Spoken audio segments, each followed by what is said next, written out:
voudrais d'abord exprimer ma profonde gratitude à son Excellence Dr Samia Suluhu Hassan, président de la République unie de Tanzanie, pour l'accueil fraternel qui nous a été réservé, ma délégation et moi, de notre arrivée à Dar es Salaam. Je remercie tout autant le président du groupe de la Banque africaine de développement et de la Banque mondiale pour la réussite de ce brillant sommet.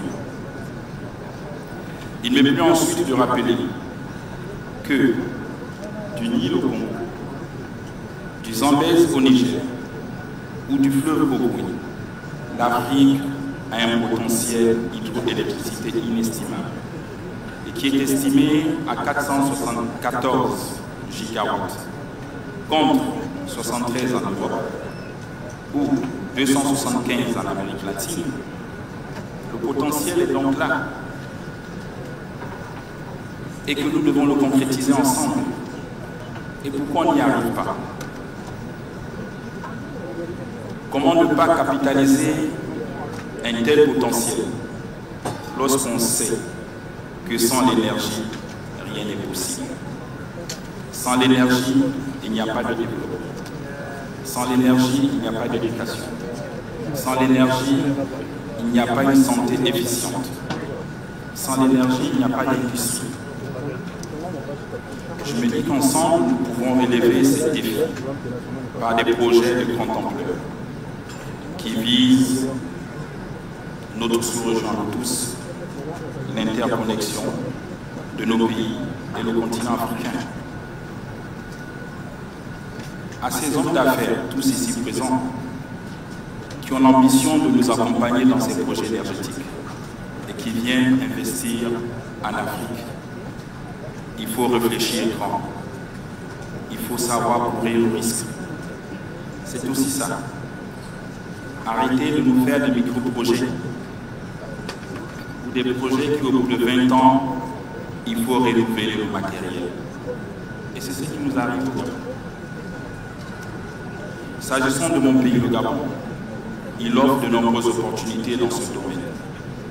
C'est pourquoi je saisis cette occasion pour inviter tous les partenaires, hommes d'affaires ici présents, à nous accompagner dans le projet du barrage hydroélectrique de Pouilly, qui pourra fournir au Gabon une capacité de 650 MW pour combler tous nos déficits nationaux et même au-delà. J'invite également sur la construction des lignes électriques pour distribuer la production existante que nous avons dans le pays.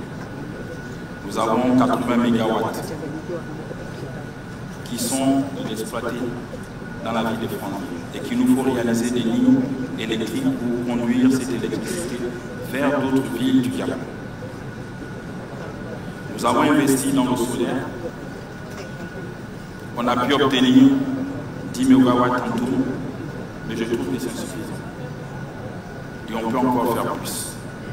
Il y a également l'énergie éolienne que nous n'avons pas encore expérimentée au Gabon et qui peut être aussi un atout favorable pour la plupart des villages qui sont autour dans nos villes. Il me plaît aussi de noter que nous sommes engagés dans un partenariat avec nos frères de la Guinée équatoriale qui vont nous fournir une partie de leur production dans la province du Nord. Environ 20 MW pour essayer d'alimenter cette ville du Nord. Mais les besoins sont encore énormes et il y a encore beaucoup de choses à réaliser. Voilà pourquoi je demande à tous ces hommes d'affaires de venir. Vous avez parlé de coupures, oui. Il y a les coupures récurrentes, notamment par le fait du matériel. Et je pense que si on se met tous ici ensemble, pour la réalisation de ce grand projet de barrage de Pouilly, on aura réglé tous nos déficits énergétiques. Excellences, Mesdames et Messieurs, je profite du haut de cette tribune pour informer à mes frères et pères du continent africain que la transition gabonaise prendra fin le 16 avril par une élection présidentielle libre et transparente, apaisée. Dès lors, ces questions énergétiques seront mieux traitées dans un contexte de retour à l'ordre constitutionnel.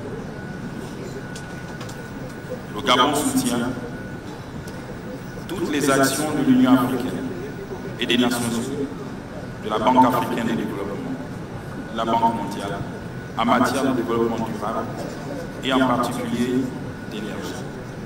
C'est pourquoi je suis heureux d'apporter le soutien du Gabon à ce tournant décisif qui est la déclaration de Dar es Salaam. Je vous remercie.